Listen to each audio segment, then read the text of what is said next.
Good morning, everyone. My name is Constable Phil Mendoza, and thank you very much for attending here this morning for our Asia Pacific Consultative Committee Media Day. It's going to be a beautiful day. You can see in front of you we have an agenda, and we're going to try to keep it tight today, keep everybody moving. And I'll go over that in a little bit, but before we do that, I'd like to introduce Staff Superintendent Jane Wilcox.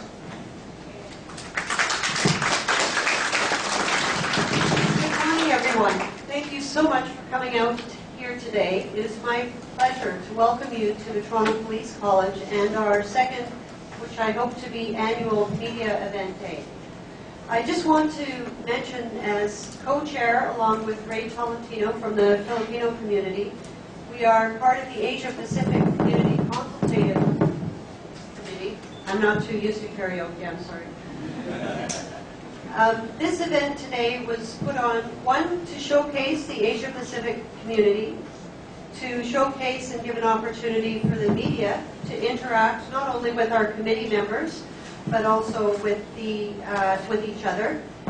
And I'm delighted on behalf of Bill, thank you, for all the hard work that he's done in putting together our event this morning.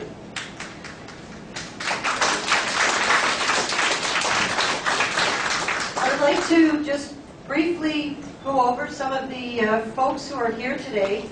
First of all, the Philippine Consul General, Minerva Falcon, thank you very much for coming. From the Korean Consulate, Senior Superintendent Chin, thank you very much for coming.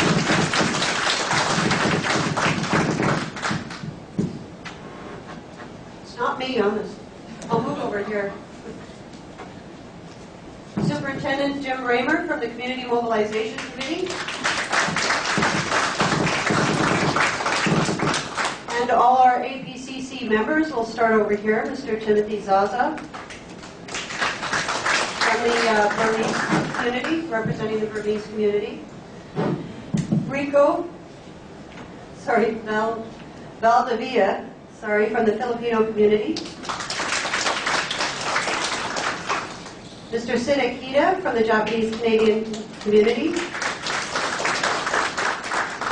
Mr. Sambath Chom from the Laotian community. Cambodia, I'm sorry. Mr. Tom Bogfati, unfortunately, was not able to be here, but Ms. Mali Philpat from the Laotian community. My co-chair extraordinaire, Mr. Ray Tolentino from the Filipino community. Ms. Bokshil Shin, from the Vietnamese community.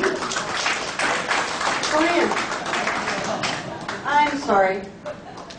I was looking at Anna when I was talking about Bokshil. Anna Do from the Vietnamese community. Mr.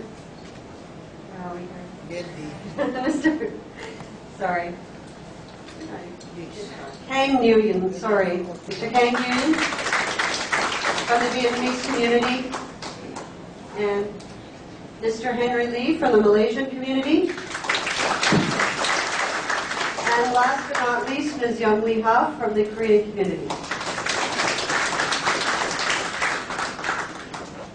And all our officers, our auxiliary officers, our troop officers, the college staff, thank you very much. And I'll thank them in advance, our caterers who are going to be providing some refreshments for us later on this morning. Before we get started, just a couple of things. You'll be able to have a tour of the police college, and Phil will be saying a few more words about that. And then by 11 o'clock, we will all congregate to celebrate the artists from the Asia Pacific communities who contributed to the community quilt of tiles on the wall just outside here. And it'll be an opportunity to celebrate the artists, their families, and the Asia Pacific communities. Thank you. Phil? Thanks, staff. Okay, what we'll do is we have Sergeant Davis and Sergeant Graham from our instructors, and they're going to be doing the tour with you. With this group, we're going to be breaking them up into two. So I'd say the first 3 rows, if you can go with Sergeant Davis. Over here. And the rest of you can go with Sergeant Graham. Okay, so if we can get the first 3 rows up, and you can start your tour, and we'll meet you at 11 o'clock at the community club.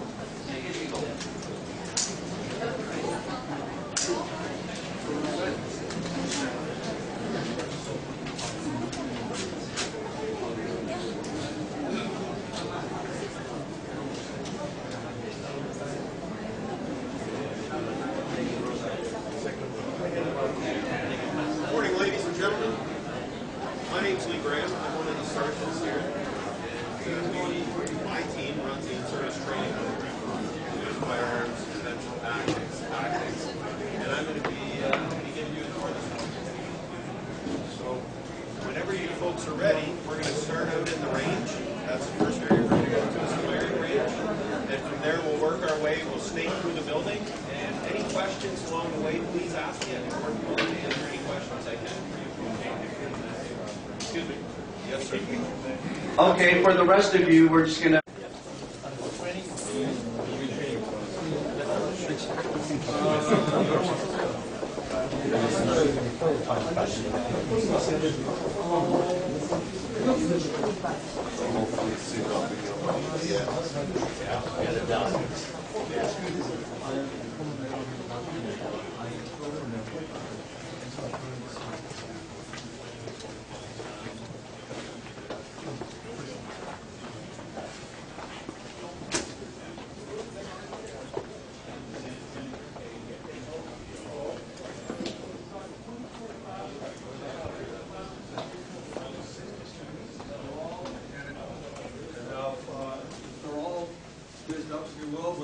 wired for communication so that each student can have the same information. And that classroom, we're going to have partitions that go through here, cut the class in half, and still accommodate the same lesson as well. So we're quite proud of that. It's a new feature that we ourselves are going to use too, because it's a technology that is fun for us to play with as well. But so each classroom is identical. All of the lesson plans, everything are in the computer hard drives here, so we can take the same lesson plan from this classroom and go to another one that's already there. So it's kind of fun that way. Anyway, this is just a sample classroom.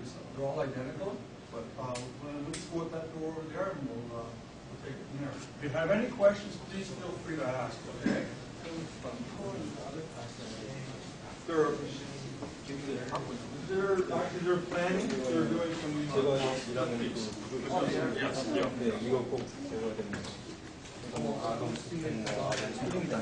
Well, there are. It's actually active right now. Okay, so you may have an opportunity to witness some of the students doing some things like shooting.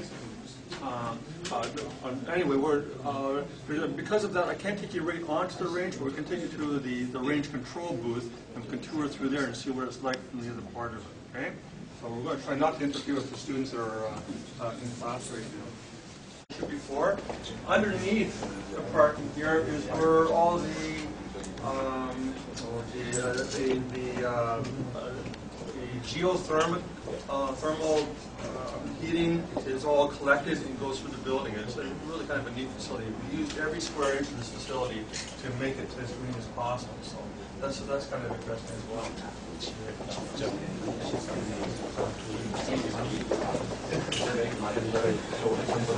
A series of photographs.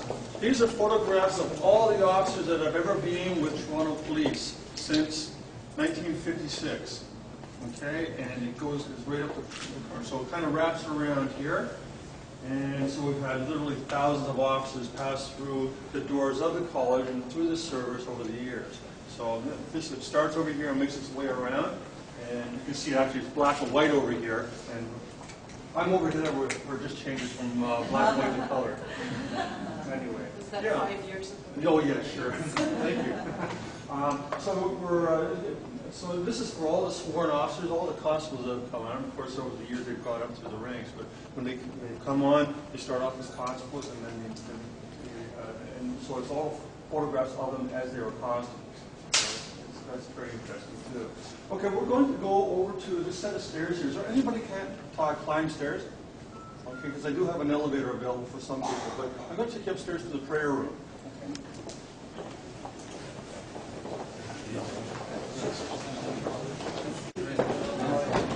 How you doing?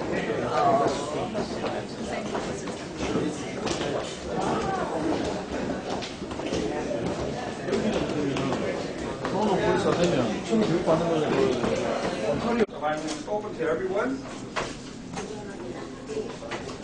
Okay, I can pull open. If you want to take a quick tour, you're welcome to. We have a number of religious artifacts available. That's everybody. Everybody.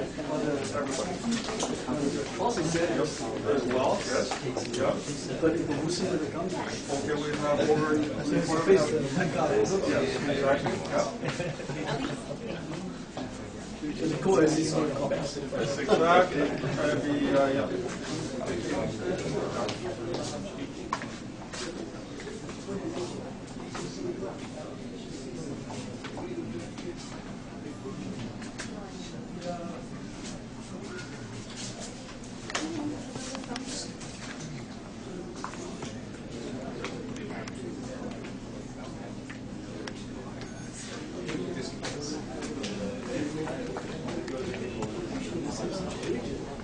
Sneak in for a second. So you'll see that the Quran is there. We put the Bible and. I thought even the Christian. Why is he? He's a scholar. No, that's it. Okay. All right. So it's multi-faith. Yeah, multi-faith. Absolutely. Okay. It is.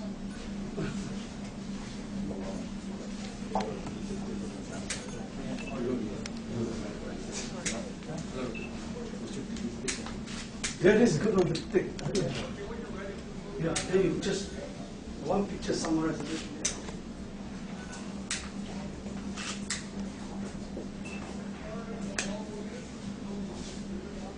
Firearms, the tactical training, and everything takes place over this building. Now you'll notice when we go through the doors here, you have a big sign here saying no loaded firearms allowed. So if anybody has a firearm here, make sure you unload it before we go in, okay? All right? Go ahead. Okay. Yeah.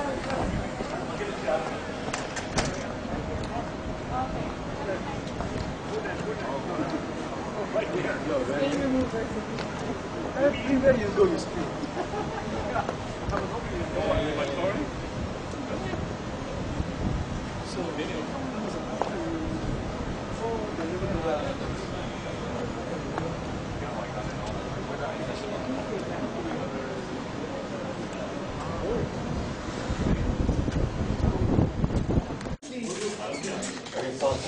Is this one of the practice rooms? No, this is when you go in that section. Yeah. Remove. You have to make sure your gun is unloaded. Oh, okay. Can you just do it again the way you took it from there? Okay.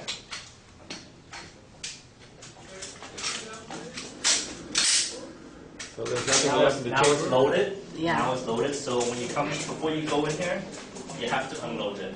Oh. Everybody. Oh, okay. So it's just for safety reasons. Yeah. So you gotta make sure it's safe. So there's nothing in here. It's empty. What about your head? Oh. What's the purpose of it? Why does it have to be empty? For this? It's protocol, and it's for I guess it's for a lot of safety reasons. Oh, really? And so there's no one gets hurt. Okay. Excuse me. Hey, ladies and gentlemen, just to advise you, we have two identical ranges here, firing ranges. We're actually shooting in this one over here, so we're not going to go there. Okay, we're going to go on this one here where these students have just finished. They're going to go on a break right now, so we can go and have a quick little tour in here. It is rather loud, the noise from the other range, so I don't have enough ear protection for everybody to wear. But we're just going to go in, take a quick look. If anybody that does not want to go in, okay, just aim higher here for this. Okay. All right. We're going to sneak in there. Okay. Come on in.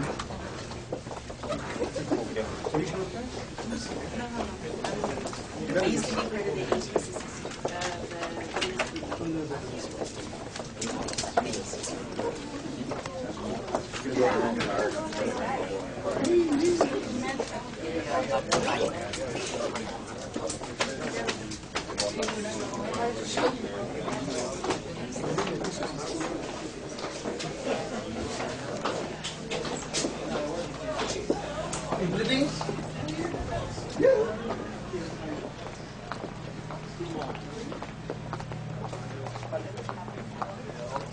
Hold that thought just for a second. Okay. Anybody else coming in? Great. Okay, ladies and gentlemen, just to let you know, the question was just asked a moment ago, what kind of ammunition, what caliber do we use here? We can use anything right up to 50 caliber on this particular firing range. 50 caliber is pretty big, yeah. We don't use that, but it is capable of handling. This range here is state-of-the-art. Everything about it is, but this is the only range that's like this in North America. Right next door, the other side of that wall is identical to this one.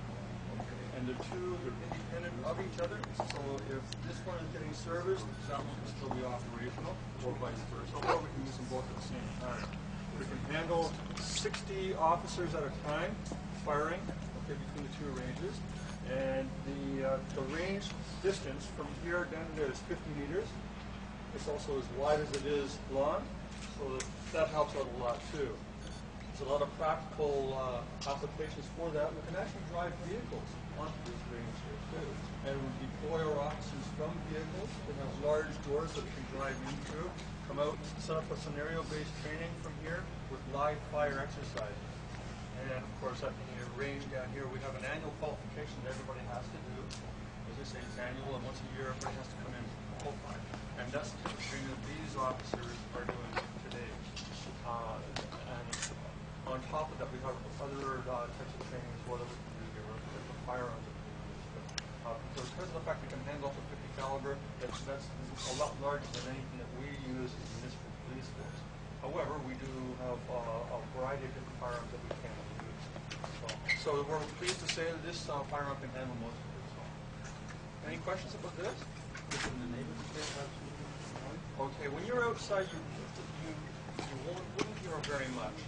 It's very well sound insulated. The only thing you're going to hear is the fans, okay, unless you're right next door to the walls. And as far as the actual neighbors are concerned, we've taken that into consideration. In this particular building, because it's standalone, we are far enough away from the actual residents that they don't hear anything. Okay. There is another type of training that we do that's realistic. It's called simunition training, where we're not firing real bullets at each other. We have, does anybody play paintball here? Paintball? Okay, you have the idea that that way you can actually shoot at each other, but nobody really gets hurt, as long as you're wearing protective equipment and that sort of thing. But we have a very similar type of thing. It's called simunition, and we can shoot at each other as instructors will also be actors. And we present scenarios to the students, and we will do that in another room. I'm going to take you there and show you what that is. With that projectile, it adds a lot more realism to the type of training that you do. So I'm going to take you outside and I'm going to show you that room next, okay? But as far as this area here is concerned, does anybody have any questions? Okay, great. Okay, we'll go back outside here. And I'll stay close together, okay? Is there a reason for that? No live ammunition beyond this point? Just so no one gets shot or anything. Oh, you use fake bullets? Yeah. Not real bullets, okay.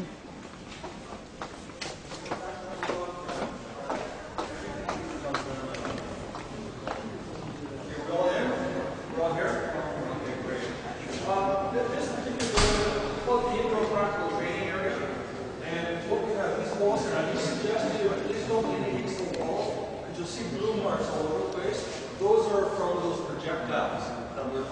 It's not really paint. If you get anything on your clothing, it's actually soap, and it washes out. And a lot of water on blue marks on your clothing, so stay away from the walls, okay? These walls here, take them down and move them around. You can configure them any shape or dimensions that we want, and which is unique, and it's good for training for us because so the officers when they come in, they don't get pre-programmed. They get a room always goes off to the left.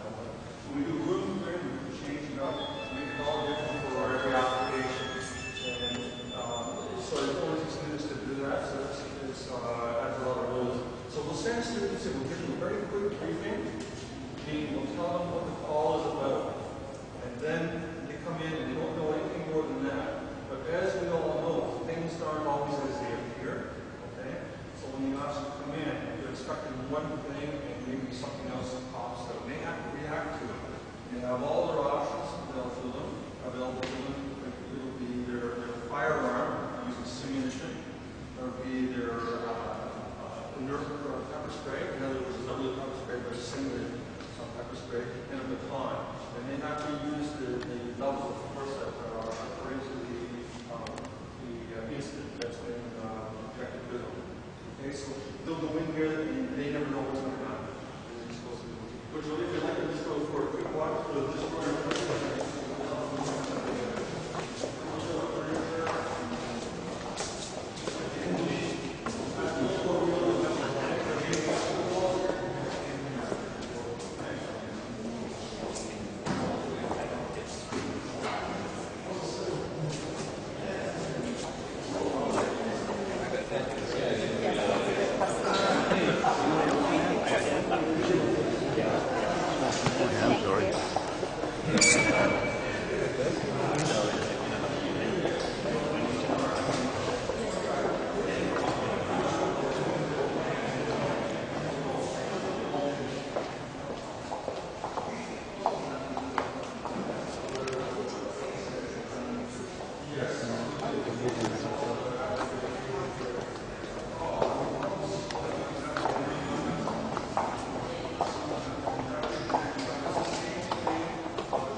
What's this for close range?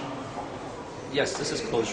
This is, remember they said simulation? Yes. They practice, and you have you pretend you're going to a radio call, and then when you get in here, they surprise you. So then you practice as our practice room. Oh, so you don't know what's going to happen until you're Yes. tackled or whatever. Yes. That's why there's a lot of. Some safer ways of doing things. So that's how this is what we find the beauty of going in this place. How do you cross that mentally And that's exactly it. It's what you do through training is what you're probably going to do in your real life. So this is how we do it. We prep them mentally. We give them scenarios as when they first join. And we condition them. We're giving them, not really bombarding them, but we're giving them a plan in case something does happen. Because when they first join, they have no idea that they watch my television. But now we're giving them some real-life situations on how to adjust, how to prepare yourself for it. And then we change it up a little bit. So it's not the same all the time. So now they have to realize that they use options instead of just going directly to one item, one use of force option. Okay?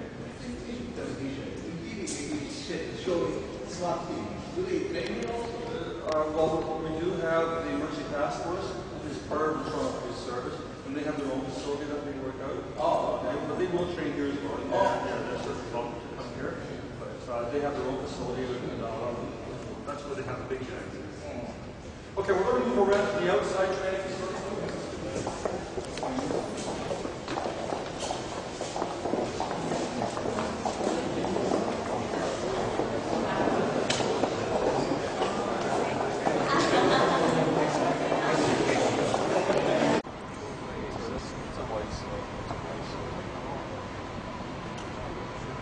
Boy, did we ever luck out with the weather today. Yeah. It's beautiful. Hey, that building over there is Campbell Soup. Oh, okay. Yeah, so it's very close. You can see why the necessity of having a can company here would be good back in the day. Now, this area here, that was the indoor practical training area. This is the outdoor practical training area. Oh. We have a street skating, storefronts. And storefronts on this side here as well. And we have a driveway that loops around this building and back around here. Okay?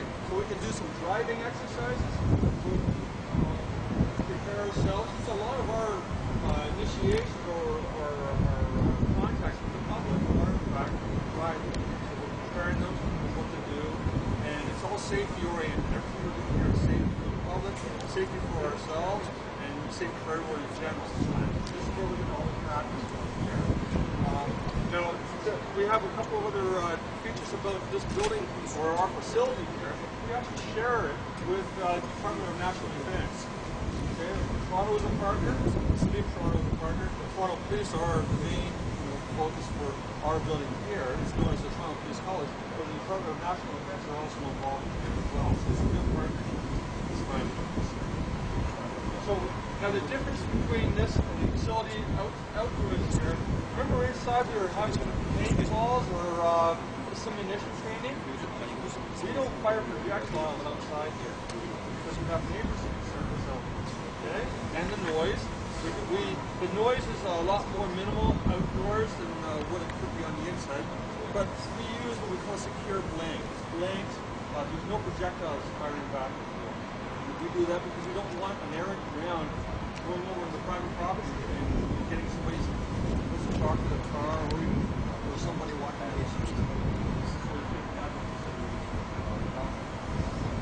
And we have a large gymnasium. You probably saw that. We're getting close to where we were before. Okay? But I think what we're going to do. Okay, we're going to go back in this door here. Sometimes it gets not over.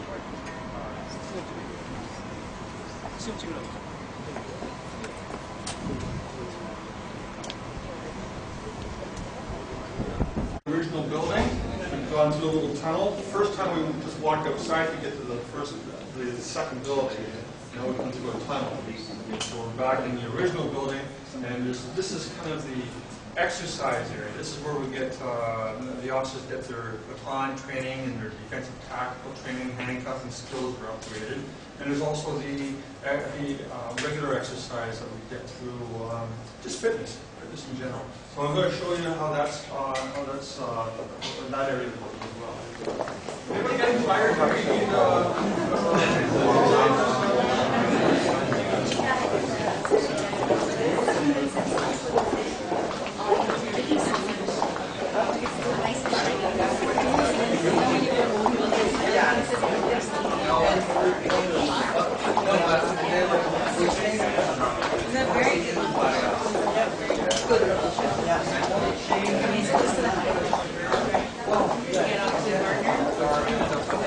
This is what we use for our baton training. The officers they carry batons as one of their options for force options. And so we use this room here for that training, and it works out pretty good. I'm going to take you to another area that we move along here.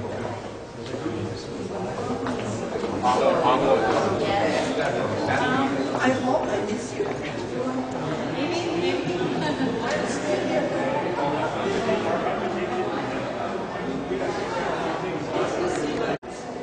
These are just fake plastic guns. Okay. Thanks. Are you with the police? No. No? Okay.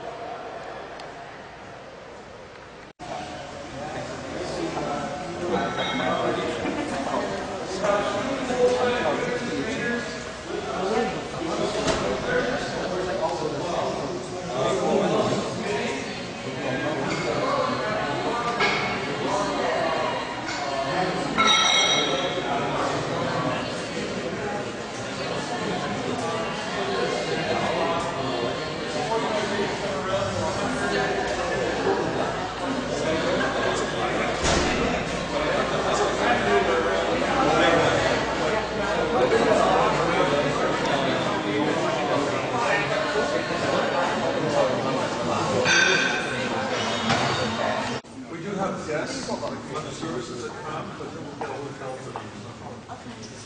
There's no accommodation. The question was asked if anybody like sleeps here, and the answer is no. We don't have any accommodations that way. Anybody that actually comes to this facility is usually close enough to go back home. But we will occasionally bring in guests from out of town. Other services come and take courses with us, and when that happens, they will put up at a hotel nearby. It seems to make a lot of sense. This room, as you can probably tell, this is where we do our martial arts or defensive tactics. And a lot of expertise on the service with regards to martial arts. And we showcase that an awful lot. And of course, it's nice when they do their throws and their rolls and that sort of thing, you don't get hurt. Okay? That room that we went into just before this one, that was the baton room. And that has an application. It's also defensive tactics as well, but it's better to have a room like that where you're not slipping and sliding on the mat. But we do have two rooms identical to this. We have another one just next door to it. So it really helps out so we can, the maximum number of students through here at a time for each class. There is. Not in training. Not in training. Like it's not a matter of they will know this, but there are officers that do practice it. Okay? Mixed martial arts is what you're asking, right? Yes? Oh, yes. Oh, yeah. No, we're all in together. Yeah. We're all, yes. Everybody's one big happy family as far as that goes. The type of training that the officers have to have is like a minimum standard that they have to pass. Handcuffing skills, holds, takedowns, things like that. But they don't have to have a degree, any kind of ballot status or whatever. No, nobody has to have anything like that. But most of the instructors have it. Okay? All right, so we'll here.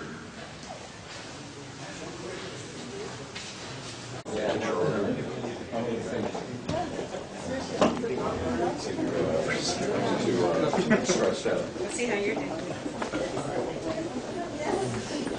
By the way, there's a washroom.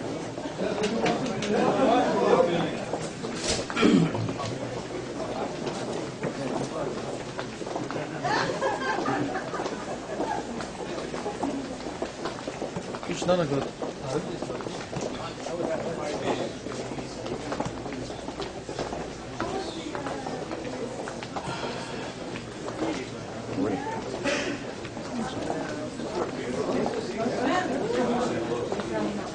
Something I don't even know. Back in about 1957, the Toronto Police Service became amalgamated with all the other smaller services around Toronto. And since then, we have a memorial wall here of the officers that we've lost since that time. And so we give honor to the officers that passed away from dying on the job in various circumstances. So we have a memorial for officers here. It happens to be that this weekend, even today as we speak, the Canadian National Memorial is taking place in Ottawa for officers that have died over the years.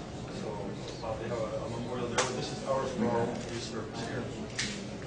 Okay. Does anybody have any questions? Because that's 797. Yes.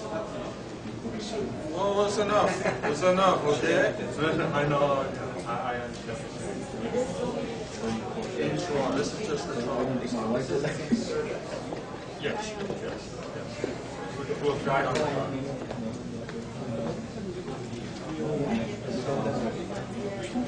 Occasions, but they have their own facilities. So they wouldn't do is back at the beginning of the summer, when the G20 summit was starting up, but just prior to that, we had massive training for all the officers on our service. We invited other services to come and upgrade their skills as well. But so we do share some of the training prior to big events like that. But for the most part, our service and other services will come to us, but not on a regular basis. So it's a special arrangement. So is it a high-risk occupation, like in terms of life insurance, to cover, to be a policeman? Is it a high-risk occupation, like in terms of life insurance and ensuring that they don't, like the Do you know what I'm saying? Like in a life term. Well, there certainly is risk involved, there's no question about it, and that's where we get in for preparing ourselves for it. But in terms of life insurance, I'm not, aware of, like there is companies available that provide life insurance to us. And, Oh, okay. So it's not, that doesn't seem to be much of an issue. But, okay. Thanks. Okay, we're going to make ourselves around the corner. Oh, so it's a group, like Yes. all of you Through get. Manulife Insurance. Oh, I see, Manulife. Thanks. Just so you know. Yeah.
Who did the artwork?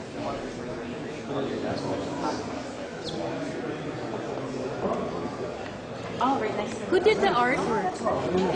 A couple of people. Oh, Not community? just one, yeah. Oh, okay. So like, there's a list. Yeah, and then we'll have this one.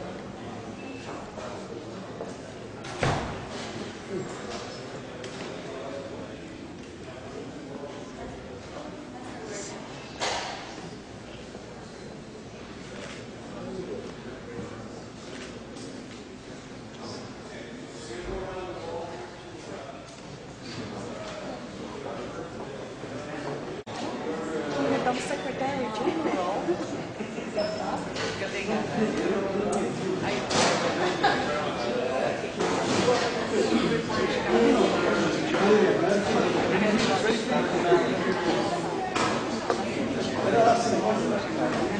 Yeah, this is what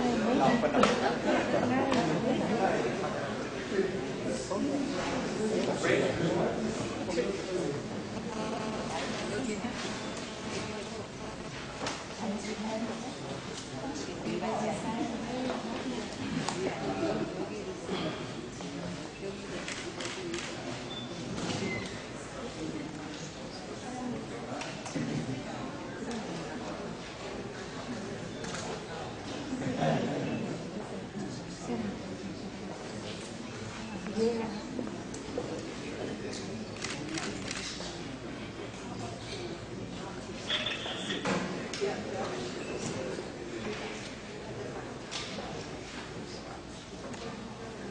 Where do we have our artists?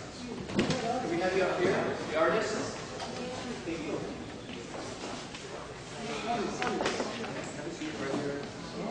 Anybody else? Where is it right there? Yep, you're over here. Frank? Frank? Where's Dan? Oh, there.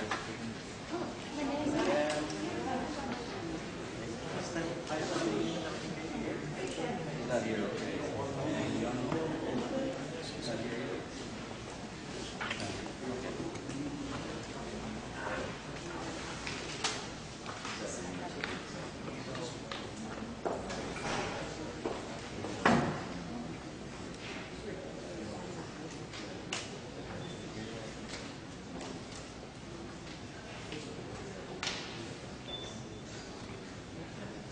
So welcome back, everyone. Hope you had a good tour. Was it good? Yeah. You guys enjoy it? Learn anything about the college? That's good. We're at the final stop of the tour, and as you can see, this is our highlight of the day, and it's because we're dealing with our community again and helping us with this. And to speak more about this will be Staff Superintendent Wilcox. Welcome back, everyone. I hope you enjoyed your college tour, and I hope you are all going to be interested in joining the police college, joining the police. This is where we do all our training, as you know. We wanted to focus today on the artists and this community tile wall. It's the brainchild of one of our police officers who wanted to demonstrate, as she says, the strength and beauty of Toronto as reflected by the community members and the many different diverse communities that we have in Toronto. So what happened was all the community consultative committees, and at the time, the Asia Pacific Community Consultative Committee was only made up of the countries of Korea, Vietnam, Philippines, and the Japanese Canadians. So now we have grown to double in size to include Laos, Cambodia, Burma, and Malaysia. Those countries are yet to be represented, but we wanted to acknowledge the work of the artists and celebrate their beautiful tiles. And we will now have Phil, if you want to come up, and we'll make presentations to the artists. And I also have a special presentation after that. Okay. Our first artist is Pam Newman, and with that we have a committee member here, short bio of Pam, read by Anna Hill. Artist Pam Nguyen has been drawing since she was a child. In 1981, she left Vietnam and arrived in the United States, settling in a refugee camp. There, she received the first place award for an art competition and continued to excel in her studies. Eventually, Pam moved to Canada and enrolled in the Ontario College of Art and Design. She graduated and made a living through her artwork. When asked Pam words about herself now, lost track of my inspiration. And that tile, Battle of Vietnam, can you point it? That one there.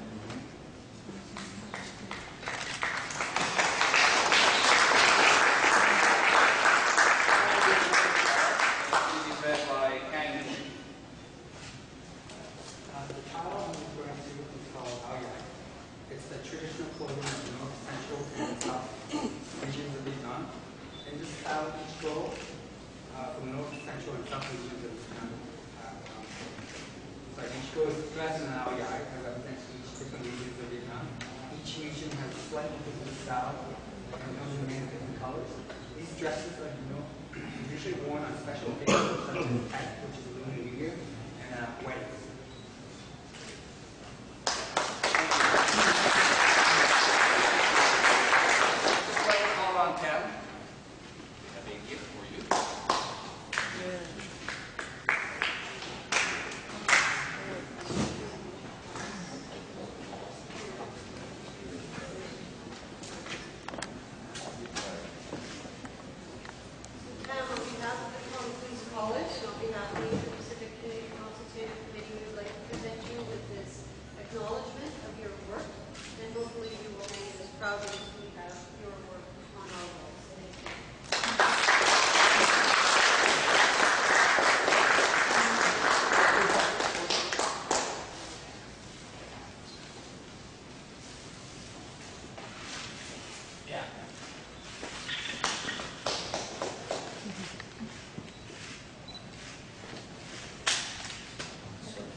After her retirement, so learned about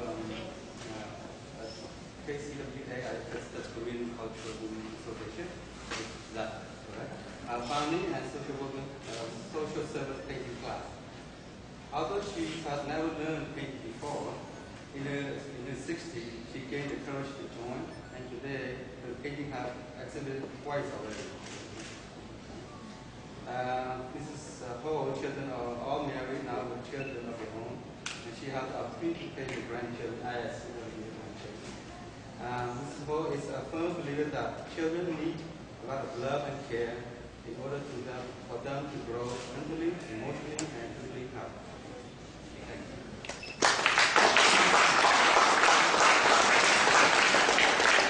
Unfortunately, Ms. Hope could not be here today, so perhaps Sambeth will accept on her behalf the plaque under her grandchildren. Look at me.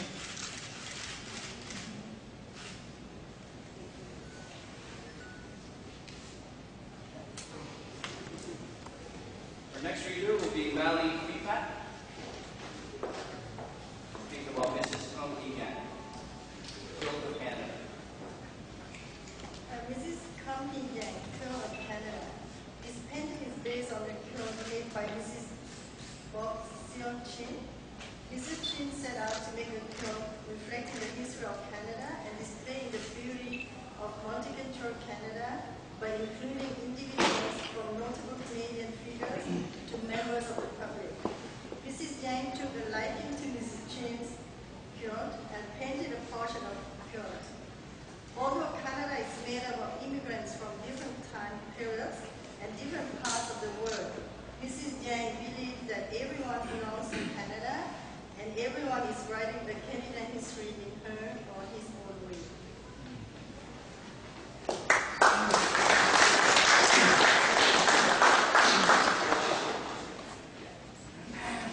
Mrs. Kung Ian. On behalf of the Police College, the communities in front, thank you very much for your lovely work. Hopefully you will have this exposed colors to have your work.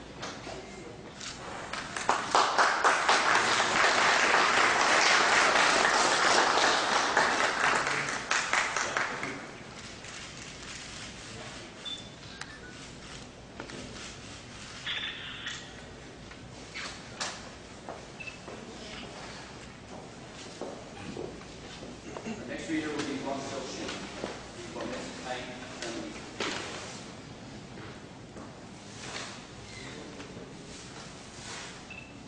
This is Hazel Lee, Taekwondo. Artist Mrs. Hazel Lee came to Canada in 1988.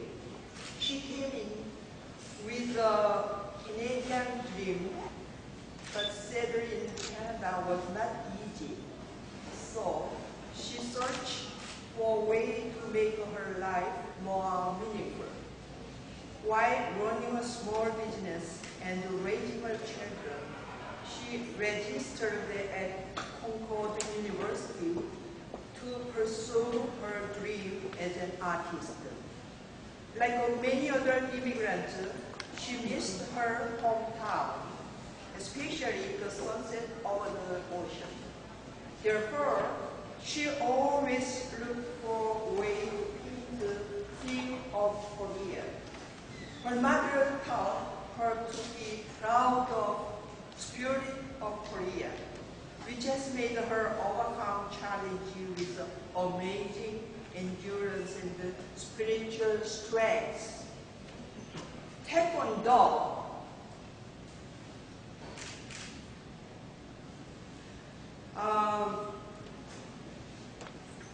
Taekwondo is martial art that expresses this Korean spirit. Through this painting, she wants to represent Korea's spirit and to facilitate reflection on what it means to live in Canada with Korean heritage. Thank you.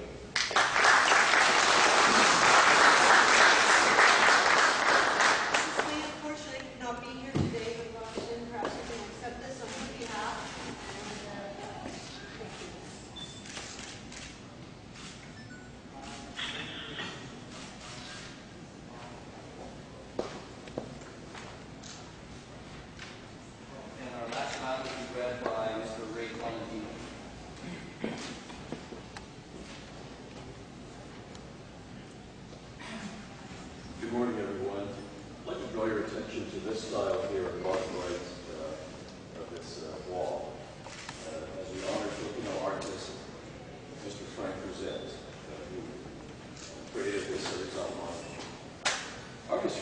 represent as a member of the Manila Metro Police Force from 1966 to 1974.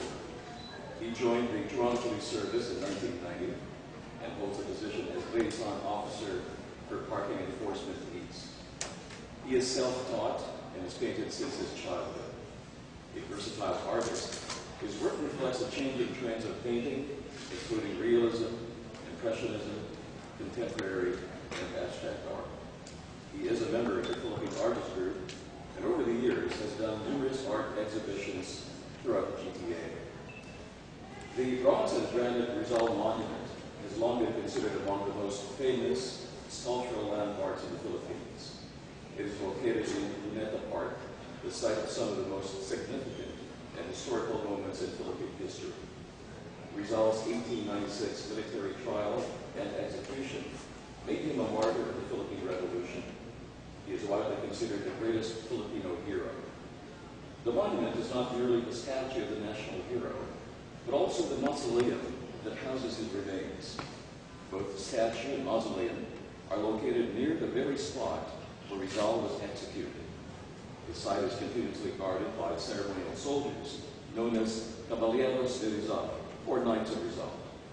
The 0 km marker across the monument also serves as a point of origin, or kilometer zero, to all other cities in the Philippines.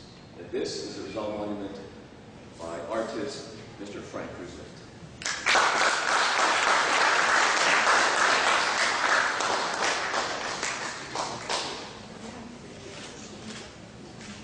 Mr. Cruzet, on behalf of the Toronto Police Service, the Asian community, thank you very much for your work, and hopefully we'll display that as display your work.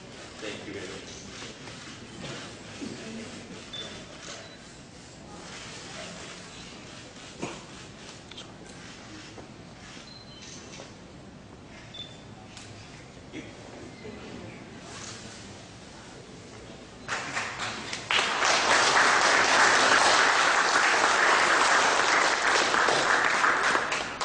Just one final brief presentation before we go for some refreshments and then move into the second portion. Karen, are you here? Oh, Karen, sorry. Hiding back, sorry. Karen was a member of the Asian Pacific Community Consultative Committee very early on for our first year. It was her energy and contributions that helped to make our community group a success. So Karen, on behalf of the committee, thank you so much for all your work. I know Ray and all of us really appreciate the efforts you put in, the energy you brought. You'll be missed, but we know where you are. So thank you.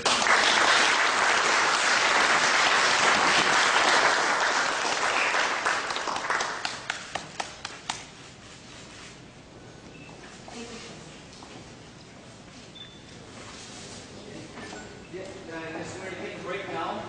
This is actually 5 minutes or so. We'll have to show the pictures to the artists, everyone else, and then head over to the theater and have something to eat. Thank you. We'll resume at about half an hour in the same room where our food is, and we'll be doing one final presentation.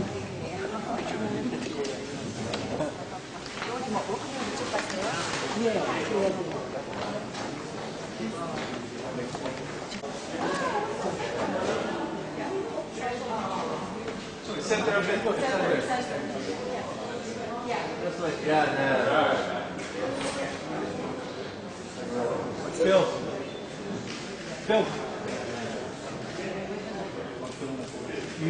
Phil, they want you in the photo too.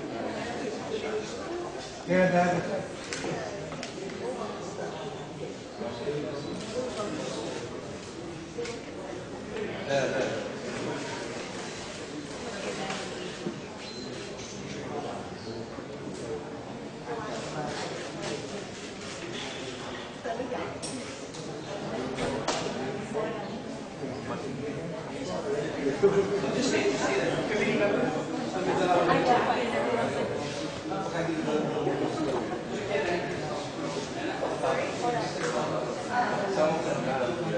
Eh, dito ka sa atin.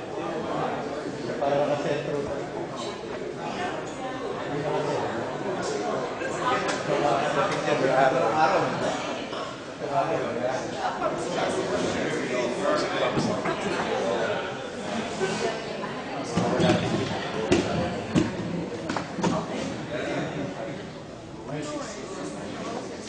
Pare, hindi ko kaya.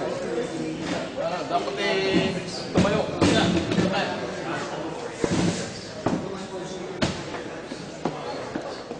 Oh yeah, we can stand up. Your way.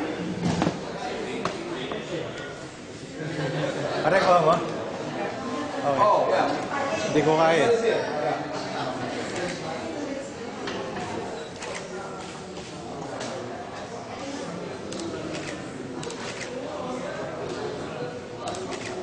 Now my turn.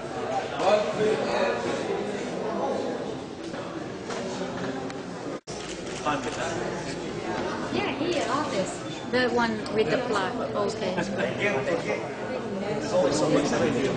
Yeah, yeah. Oh, come on. Make sure you get the time. Yeah.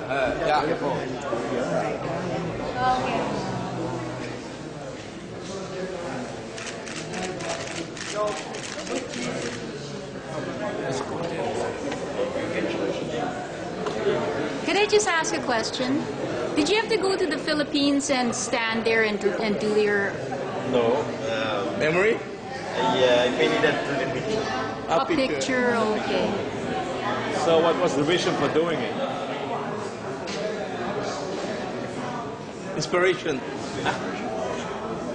Actually, I was asked by, I asked Philip what to do. And Philip told me to paint something that when people look, Filipino people look, they recognize it right away. Oh. So this is the most important monument that we have in the Philippines. The icon. That's what I did, yeah. And Philip is the one who gave me that picture too. Who is Philip? Constable Mendoza. Thank you. Just looking. Thank you. All right.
Okay, can I have your comment?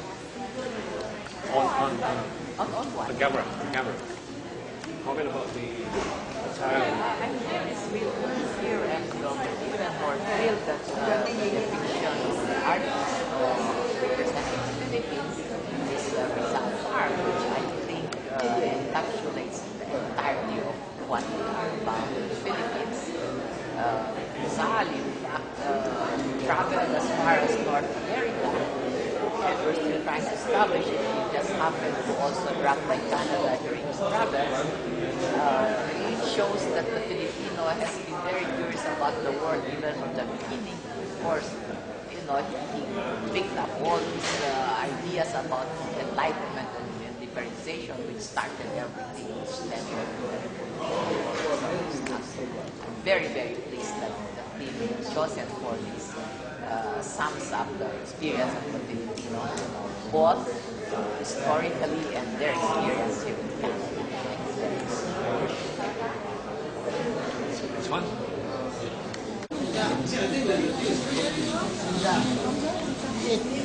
Yeah, I'm gonna. What's the food?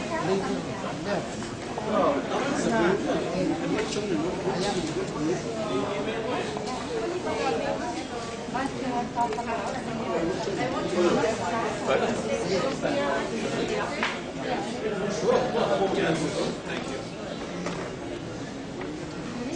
Oh,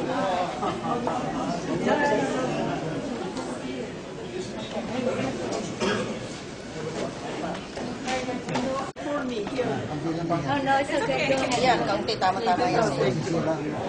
Diet mo. Yeah, sure. For Community Mobilization Unit, and he'll be talking about our unit. Superintendent James Raymer.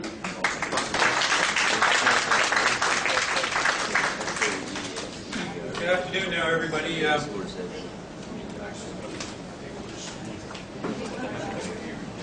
Can everybody hear me back there? Can you guys in the back? Yeah. Okay, good. Well, I hope everybody's enjoyed the nice little lunch, the nice low-calorie desserts that they had. I very enjoyed that custard cake there. That was very good. So I hope everybody enjoyed their lunch. I want to welcome everybody again as well today, and thank you all for attending. I can't emphasize enough the importance of the role that you play to the success of what we do with the Toronto Police Service, and the role that you have in the community in ensuring that we have a safe and vibrant city. I mean, much like the great work of the consultative committees we have in the service, you provide that link to some of the communities, and you help us instill confidence and trust, and encourage people to help partner with us, because without you, we're not going to be successful. So I really congratulate you on your role and your willingness to participate and for being here today, because it is very vital to our success. So thank you very much. The next thing I wanted to say to you is that I'm going to just introduce in a moment here Brianne White, who works in the office with us at Community Mobilization, and she's coordinating what we call our Toronto Police Service Links program, or TPS Links.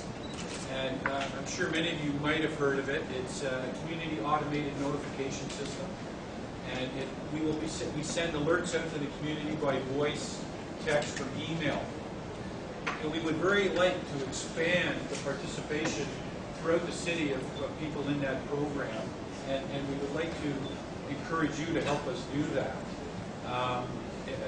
It's a process where we can get our community alerts, valuable information, and it can just be sent out in an automated fashion. And so we're in the process of trying to recruit as many people as we can. And Brianne's going to just identify to you and explain to you a little bit about the workings of the program. So again, I just want to thank you for participating here today and attending. And I very much congratulate the artists and for the renderings that they did on the wall. It's an excellent mural that's been done. And again, thanks, and I'll introduce Brianne White.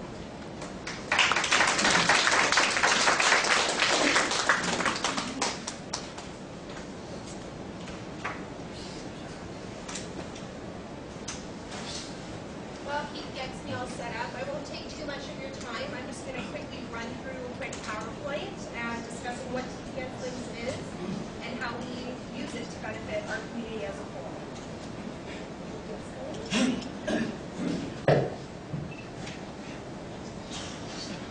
Thank you. Okay. As the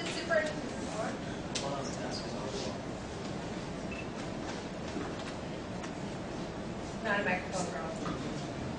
As the superintendent alluded to, you guys do play a big part. This system was brought in November of 2009 to allow the service to communicate to the community about what's going on in the neighborhood. Okay? So I won't go into too much detail. I'm just going to go over the main points of the system and how you guys will play a big part in allowing the community to know about the system. Okay? So this is an automated notification system that delivers vital information to those who work or reside within the city of Toronto. Okay? It allows us to send messages to the entire city or target a specific local group about what's occurring, even in neighborhood crime on a certain street.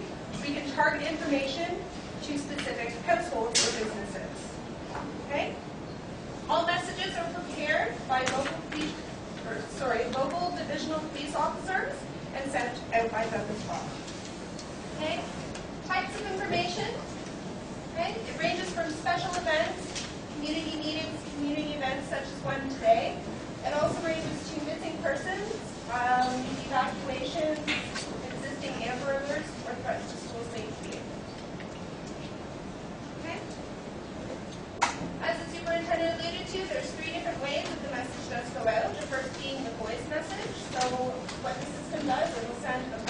biologic voice to a cell phone or landline. Okay?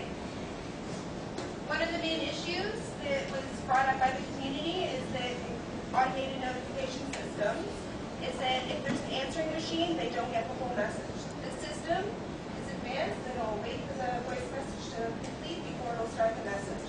Therefore, you won't get a thank you for Toronto Police. You'll actually get the whole message on your answering machine. Okay? Text messages. We do have the text option. Allows us to receive messages on cellular phones.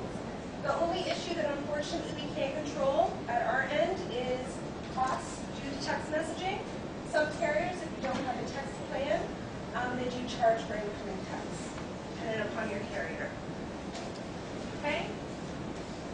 One of the biggest things that it wasn't when we first released this system, we just had the voice and text.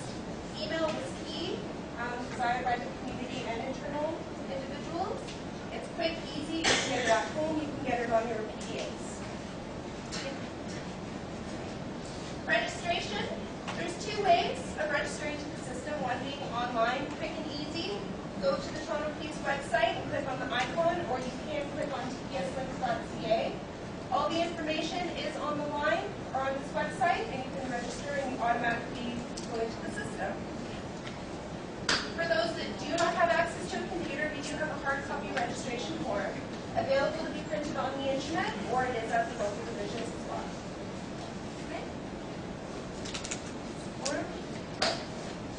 After registering, you are provided with the TPS Links profile. Any information that you do provide to this system is strictly confidential. Okay?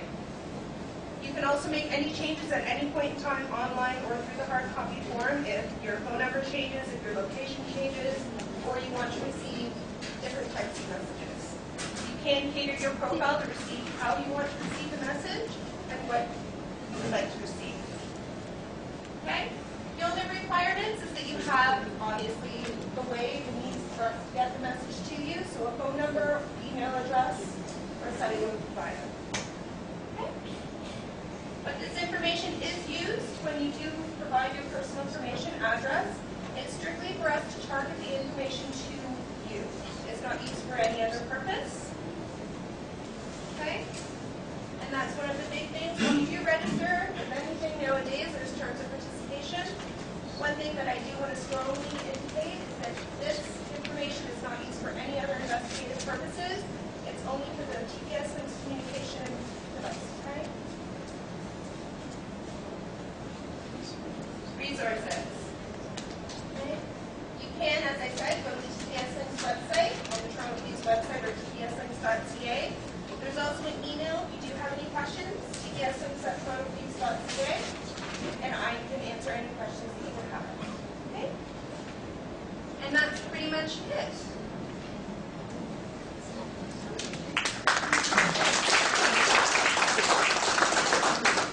Today, I just wanted to say a few words about the Asia Pacific Community Consultative Committees, and ours in particular. We are now finishing our second year, and we have been very successful over the past couple of years, and certainly this year, being involved in special events, flag raising, festival, Independence Day celebrations, and many, many other things. What is really positive about this group is that we all get involved with each other's events. So we want to make sure that we're known to the communities, that we become familiar faces, and so we are a point for the various communities that you represent to talk to us about police concerns you may have. We have an upcoming event in November. On November 8th, we have our annual town hall meeting where the chief and all of us will be available to you and to all members of the community to discuss any particular concerns. And the next year moving forward, we're looking to furthering our activities to promote trust and police information and education, both the police educating themselves about the Asia Pacific communities, and the Asia Pacific communities, we want to help educate all folks about what the police do. We're focusing next year again on youth and our newcomers, and we're looking forward to probably seeing many of you at many of the events. And I just wanted to say, before I pass the microphone on, a very special thank you to FB Foods and the delicious lunch they provided for us today.